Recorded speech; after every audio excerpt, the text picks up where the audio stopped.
कि हमको Z category की सिक्योरिटी की जरूरत नहीं है। आप अल्पसंख्यक समाज के, भारत के गरीबों को, मुसलमानों को, दलितों को, जितने गरीब, कमजोर, पिछड़े, दबाए, उनको एक कैटेगरी का शहरी बनाइए। आज ये तमाम समाज निचले नीचे तक आ चुका है, जेड कैटेगरी में आ गया है। मुझे सिक्योरिटी की जरूरत नहीं है, मुझे हिस्सा चाहिए। मेरी लड़ाई हिस्सेदारी की है। मेरे अजीज दोस्तों और बुजुर्गों, मैं आपको जज्बात में लाने के लिए नहीं कह रहा हूं। मैं आपसे ये भी नहीं कह रहा हूं कि मेरे हाल पर तरस खाकर तुम मंजलिस के हक में वोट का इस्तेमाल करो। मैं, अल्लाह जानता है, मैं दिल की बात, मेरी सोच और फिक्र आपके सामने रख रहा हूं। कल मोदी सरकार ने कहा कि ओवैसी तुमको जेड कैटेगरी की सिक्योरिटी देते। हमारे अतराफ में कहा गया 10-10 बंदूक लेकर लोग खड़े रह जाएंगे। हमने कहा हम जब से राजनीति में आए हमने कभी सिक्योरिटी नहीं ली और न कभी लेंगे, इंशाअल्लाह ताला नहीं लेंगे।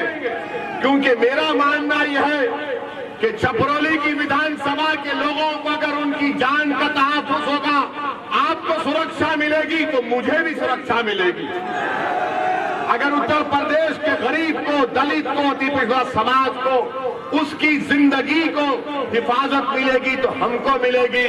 मोदी जी, योगी जी, याद रखिए, ओवैसी को सुरक्षा देकर आप अगर पीरू खान को, जुनैद को, इखलाक को, रकबर को अगर सुरक्षा नहीं देंगे तो क्या फायदा मेरी सुरक्षा का?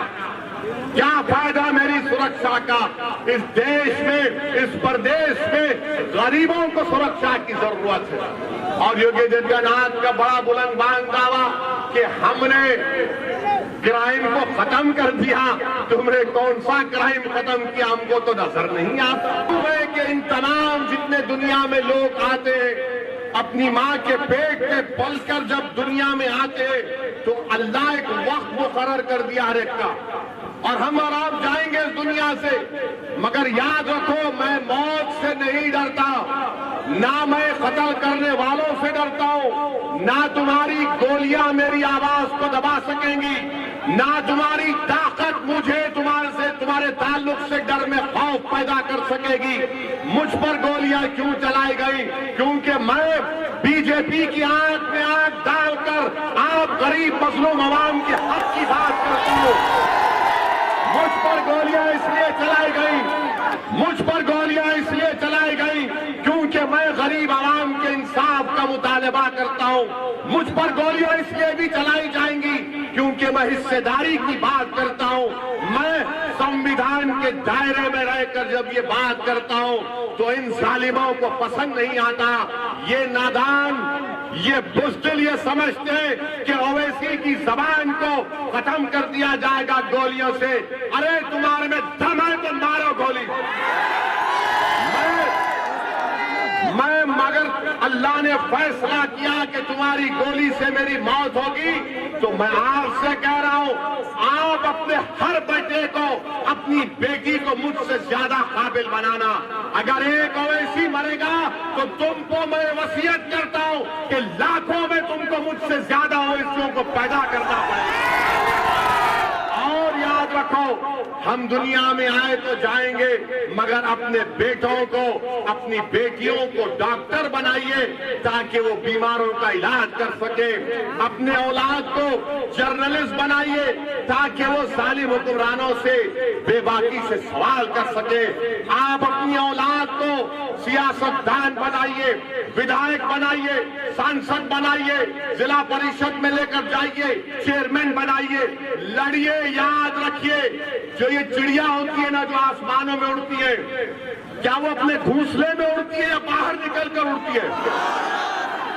जो चिड़िया घोंसले में उड़ती है, बाहर उड़ती है, तो क्या तुम सिर्फ अपने घोंसले में, उसके बनाए हुए घर में रहोगे या आजाद परिंदे की तरह रहोगे? उड़ो, अपने ख्वाबों को पूरा करो। याद रखो, तुमको डरने की जरूरत नहीं है, डरने और घबराने की जरूरत नहीं है। अल्लाह हमारे लिए काफी है। आप नहीं जीत सकते। मैं आपको मिसाल दे रहा हूं, हाथी होता है ना, तो बचपन से हाथी को एक मामूली सी जंजीर में बंद करके रख दिया जाता है, और जब वो हाथी बड़ा हो जाता है तो हाथी यही समझता है कि जंजीर से जकड़ा हुआ हो। मैं आपसे कह रहा हूं, आप बहुत ताकतवर हैं, अल्लाह ने आपको बहुत ताकत दी है, इन जंजीरों को तोड़ो, एक ताकत बनो। आपके मुकद्दर के फैसले आप खुद कर सकते हैं, बशर्ते कि आप अपने फैसलों पर एतमाद करें, बशर्ते कि आप पूरे अल्लाह की जात पर भरोसा करके अनीस के हक में अपने वोट का इस्तेमाल करिए। मैं आपको ये भी बताना चाह रहा हूं कि अगर जिंदगी हमसे वफा नहीं करेगी, अगर कोई कामयाब हो जाता है हमको खत्म करने के लिए, तब भी मैं आपसे कह रहा हूं कि अपने आंख में आंसू मत लाइए। हाँ, हमारी गाड़ी पर हमला हुआ, 4 गोलियां उन 2 लोगों ने चलाई, मगर अल्लाह जिसको बचाना चाहता उसकी कोई जान नहीं ले सकता। और हमारा तो अटूट इस बात पर ईमान है कि जब तक कुदरत फैसला नहीं करेगी, किसी की इंसान की ना मौत आएगी, जब तक अल्लाह नहीं चाहेगा ना आपकी मौत आएगी, ना कोई आपका रिस्क छीन सकता है, ना कोई आपको बेइज्जत कर सकता है। तो ये तीनों चीजें हम लिखा कर लाते, हमको ये सप्पा आरएलडी मोदी नहीं देते। हम दुनिया में जिंदा है तो अल्लाह के रहमो करम पर जिंदा थे, हैं और रहेंगे। गोलियां चलाने वाले वही लोग हैं जिन्होंने महात्मा गांधी को कत्ल किया था। ये 4 गोलियां चलाए हम पर, अल्लाह ने हमको बचाना था, मगर मैं उन लोगों को फिर से कह रहा हूं, मैं मौत से नहीं डरता हूं, इंशाअल्लाह ताला मैं नहीं डरता। आएगी तो तुमको एमएलसी बनाएंगे, सरकार आएगी तो तुमको राज्यसभा बिठा देंगे। अरे राज्यसभा तो प्रोफेसर के मुकद्दर में जिंदगी भर के लिए लिखा है, एमएलसी तुमको नहीं मिलेगा। एमएलसी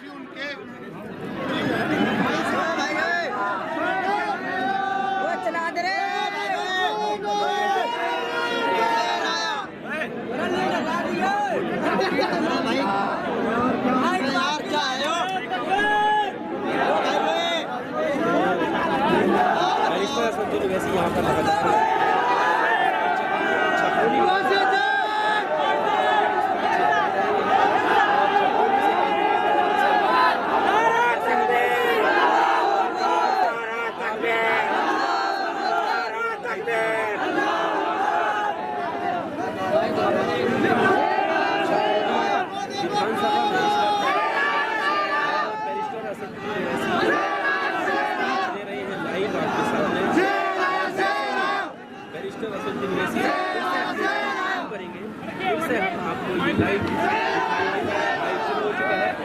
अब आप सोच लीजिए,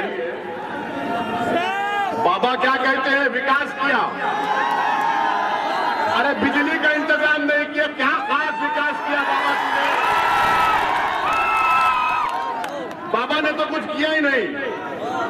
बाबा सिर्फ लंबी लंबी छोड़ते अपने उस्ताद की तरह, मोदी जी की तरह, कि ये काला कानून है जो मजहब के नाम पर भेदभाव करता है। क्या पोजीशन है, क्या कहती है सपा और आरएलडी, इसके पास इनका कोई जवाब नहीं है। ट्रिपल तलाक का गलत कानून मोदी सरकार लेकर आई, पूछिए सपा और आरएलडी से कि आपकी इसके ऊपर क्या राय है, तो जबान खामोश हो जाएगी। आप जानते हैं कि आपकी एक आवाज की जरूरत है। आप जानते हैं कि उत्तर प्रदेश की विकास और उत्तर प्रदेश की मजबूती के लिए बहुत जरूरी है कि अल्पसंख्यक समाज की भी एक आवाज हो। अगर आप सिर्फ खामोशी के साथ वोट डालते रहेंगे, मैं आपको बताने आया हूं कि आप वोट डालेंगे भी और अनीस के हक में इंशाअल्लाह ताला अपने वोट का इस्तेमाल करेंगे। हम सिर्फ वोट डालने वाले नहीं है, वोट हासिल करने वाले भी हैं। आज मैं उन समाजवादी पार्टी में जो बड़े बड़े नेता अपनी जिंदगी गुजार दिए, आज घर में बैठकर रो रहे हैं कि हमको टिकट नहीं दिया गया, हमसे धोखा किया गया, हमसे इंसाफ नहीं किया गया। मैं उन समाजवादी पार्टी के नेताओं से कह रहा हूं कि तुम गैरों की चौखट पर जाकर एक फकीर विधानसभा के टिकट के लिए भीख मांग रहे हो। आओ मजलिस में हम टिकट बांटेंगे, तुमको भीख मांगने की जरूरत नहीं है। और मैं उन नेताओं को चौकन्ना कर रहा हूं, अखिलेश यादव तुमको धोखा देगा। अखिलेश यादव जिस किसी अल्पसंख्यक समाज के नेता को टिकट नहीं मिला, अखिलेश यादव उसको बुलाकर बोल रहे हैं ये लो लॉलीपॉप और मुंह में चूसते रहो। कि ये काला कानून है जो मजहब के नाम पर भेदभाव करता है। क्या पोजीशन है, क्या कहती है सपा और आरएलडी, इसके पास इनका कोई जवाब नहीं है।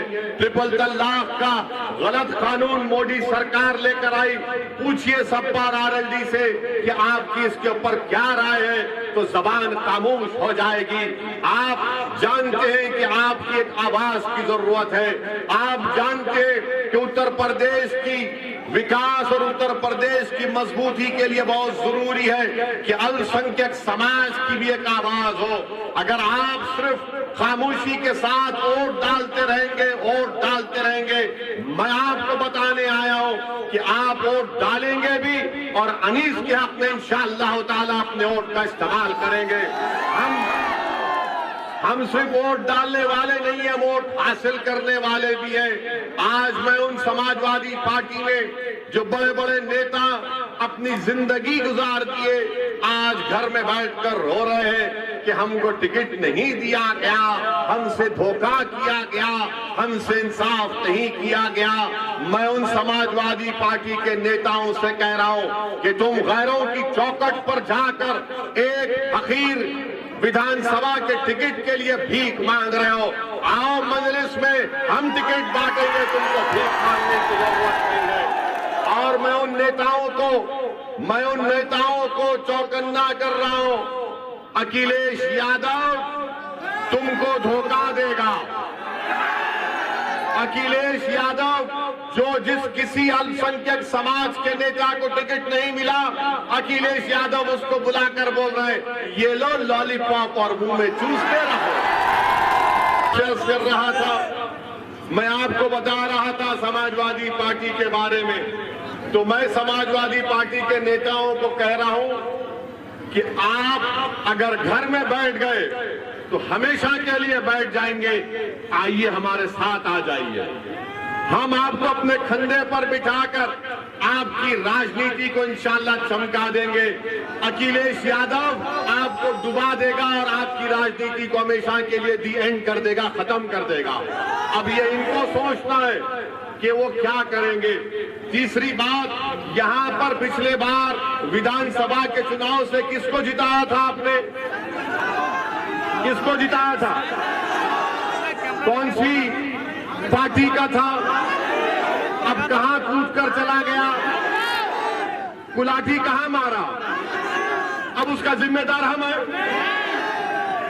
हैं। हमने उसको कहा था कि बेटा कुलाठी मार के मोदी जी के गोद में जाकर चाय पी ले, हमने तो नहीं कहा था ना। अब जयंत चौधरी इस पर क्या बोलेंगे? जयंत चौधरी के पार्टी से ये कूद कर नरेंद्र मोदी और योगी के साथ बैठकर उस पार्टी का प्रत्याशी बनकर यहां पर आया है। आपका वोट जाया होगा, याद रखिए। आपने 2019 के पार्लियामेंट के चुनाव में बीजेपी को वोट दिया आपने? कितनों ने याद उठाओ, डरो मत। कौन जीता यहां से? कौन जीती? हम बोले थे आपको वोट डालने के लिए। आपके वोट की कीमत क्या रही है बताओ? 17 में आपने आरएलडी को वोट दिया, वो बीजेपी में दौड़कर चला गया। 19 में आपने बीजेपी के खिलाफ यहां पर आरएलडी को वोट दिया, तब भी बीजेपी जीती। आपकी जिम्मेदारी नहीं है बीजेपी को सिर्फ हराना, आपकी जिम्मेदारी खुद कामयाब करो और बीजेपी को भी हराओ। उत्तर प्रदेश में अगर किसी ने आवाज उठाई तो उसका नाम असदुद्दीन ओवैसी था, जिसने तबलीगी जमात को बदनाम करने की मजम्मत की। छपरौली की आवाम को मैं ये भी बताना चाहूंगा कि जब आप 10 फरवरी के दिन अपने वोट का इस्तेमाल करने जाएंगे तो याद करिए कि जब कोविड की वेव में आप जानते हैं कि 27 दिन में करीब 30 से ज्यादा लोगों की मौतें हुई थी छपरौली विधानसभा में। कहां पे नजर आए मुख्यमंत्री की सरकार या मुख्यमंत्री नजर नहीं आए, जब रोज कोई ना कोई छपरौली विधानसभा में एक शख्स मर रहा था कोविड से, उस वक्त सरकार नहीं थी, उस वक्त यहां पर बीजेपी के एडमिनिस्ट्रेशन से कोई नहीं था। आपको ये बात वोट डालने से पहले याद रखनी चाहिए।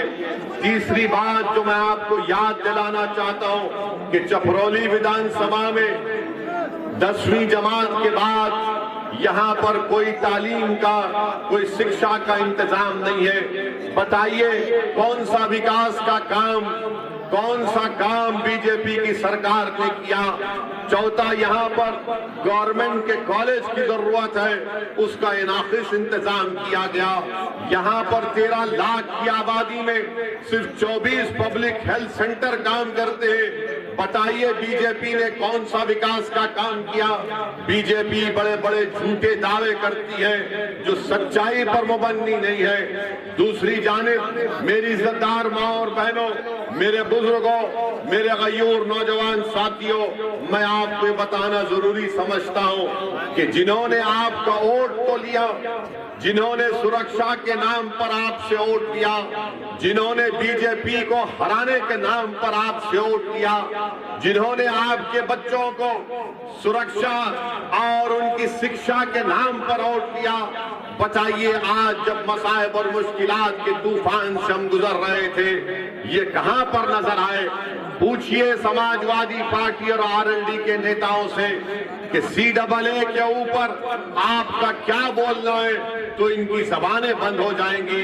तारीख गवाह है कि भारत की संसद में अगर किसी ने संविधान का हवाला देकर उसको काला कानून करार दिया और CAA के उस कानून की कॉपी को पूरे संसद में अगर किसी ने कहकर फाड़ दिया कि जिस तरह गांधी ने उस वक्त के सफेद फार्म अफ्रीका की हुकूमत के कानून के खिलाफ इस तरह कानून फाड़ा था, तो असदुद्दीन ओवैसी आपके सामने खड़ा है कि हमको Z कैटेगरी की सिक्योरिटी की जरूरत नहीं है। आप अल्पसंख्यक समाज के, भारत के गरीबों को, मुसलमानों को, दलितों को, जितने गरीब, कमजोर, पिछड़े, दबाए, उनको एक कैटेगरी का शहरी बनाइए। आज ये तमाम समाज निचले नीचे तक आ चुका है, Z कैटेगरी में आ गया है। मुझे सिक्योरिटी की जरूरत नहीं है, मुझे हिस्सा चाहिए, मेरी लड़ाई हिस्सेदारी की है।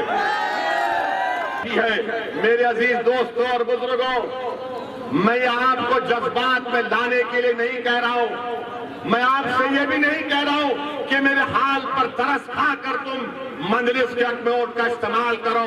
मैं, अल्लाह जानता है, मैं दिल की बात, मेरी सोच और फिक्र आपके सामने रख रहा हूं।